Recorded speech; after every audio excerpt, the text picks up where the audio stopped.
Welcome back, PulseChain enthusiasts. We're going to talk about security on the PulseChain tonight.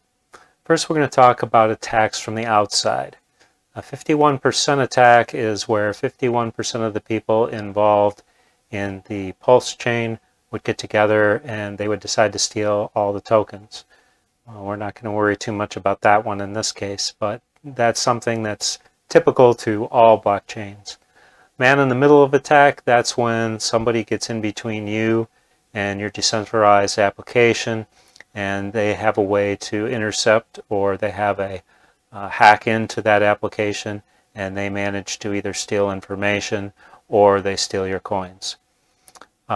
Decentralized application attack, that's where the decentralized application you're working with is actually not a good decentralized application. It's an evil decentralized application that eventually will find a way to get all your coins. So you have to be very careful whenever you're working with something that's not a Richard Heart product. You have to do your due diligence, which is why Richard doesn't talk about any of these other things, because he doesn't want to have to do diligence on the other coins. Airdrop attack. This is a sneaky one. You could be out there looking at what's on your wallet and you may find some coins that were placed there that you didn't know about. You're like, oh boy, coins, and look, they're worth something. Yeah, it's a trap. As soon as you try and sell them, they're going to find a way to steal all your coins. So if there are coins that are, or tokens that are in your wallet that you don't know why they're there, just leave them alone. Don't mess with them. Okay, we always talk about not giving out your seed phrase. So once again, if your seed phrase is in a safe and you're walking to your safe to get it for some reason, just remember, ghbond said never to give this out. Why am I going to my safe? I'm not giving out my seed phrase. Never give out your seed phrase. Phony authority. I've been hit by this a couple times. People show up and they'll direct message you and they have fancy badges that say customer service, or they might say cryptocurrency expert or something like that. Makes them look very authoritative. And they're always trying to get you to verify your wallet or something like that. The one person was absolutely Emmy award-winning customer service agent. I couldn't have told them from a real customer service agent, except when they tried to get me to click on a link that didn't come from Richard Heart, and then I knew it was a problem.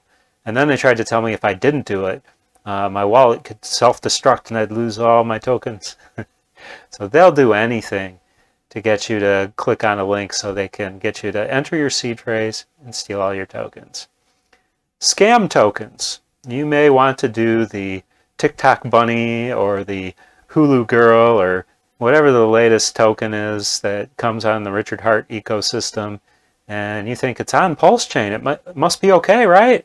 Wrong. Every single token that's new is a chance for trouble. And as we saw today, even Luna. Big trouble with Luna today. But that's another story. So tokens can be dangerous. Be careful what you invest in. Do your due diligence. And keep up your due diligence, because tokens don't necessarily stay good.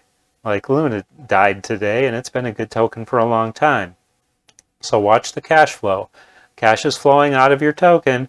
Maybe take a break and you can resume your relationship when they're on more level ground. Seed phrase harvesting. If you've got your seed phrase somewhere on your laptop, somewhere on your desktop, somewhere in your phone, as soon as a scammer gets access to your memory, he can scan your memory, and there's 3,000 words that make up the seed phrases. So once he finds a bunch of those words together, he's going to know he has a seed phrase. Plug it in, bingo, your coins are gone. So if you have it on your highly encrypted notebook on your... No. Get it off your laptop, get it off your phone.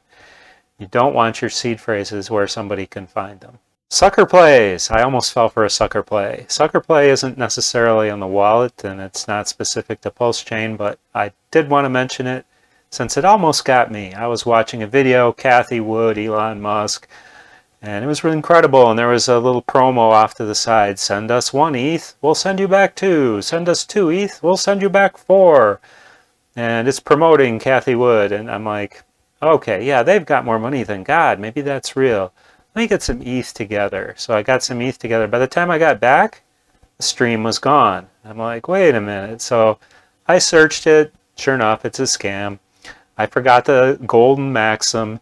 If it sounds too good to be true, it probably is. We have some additional methods that we can use for security. One of them is a hardware wallet. If you don't understand hardware wallet, I've done a 30-minute video on blockchain technology. Have a look at that.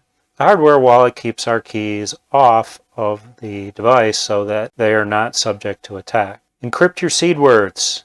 If you want to keep your seed words on your computer, encrypt them. What do I mean by encryption? Well, you could make your own German Enigma machine where you needed a key because each letter meant a different letter. Or you can have any other kind of word game. Thieves are lazy. They don't want to figure out your word game or your encryption. They just want to steal your seed words. So if you encrypt them, you should be able to put them wherever you want and not have a problem. Just remember, it could be a 15-year process if you're staking hex, so don't forget how you encrypted them. Make sure that 15 years from now, somebody else knows about how you encrypted them that you trust so that you'll be able to recover it if you need to. Consider a deactivated device like if you've got a laptop or desktop laying around, go ahead and restore it to factory defaults. Do all the updates on Windows, then clean off all the bloatware, and now you'll have a device that can act like a wallet. You can install a software wallet on it and only connect it with a wire. If it does have a Wi-Fi card on it, either shut the card down or remove it. That way you'll have kind of like a hardware wallet, except it's a whole computer.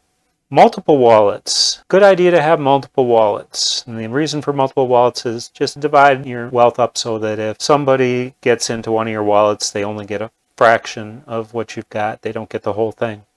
Also, if you're going to do, some kind of TikTok bunny or something like that, do it in its own wallet without any other assets there. You don't want to be doing TikTok bunny and then they steal your 15-year hex stake or something like that. Keep your assets divided up among multiple wallets so if somebody gets at one of your wallets, that leaves the others still intact. So that's it for now. Tomorrow we'll be doing another video, and it'll be if somebody already got your wallet. We're going to talk about strategy for racing the thief to get a hold of your Pulse and PulseX when we launch.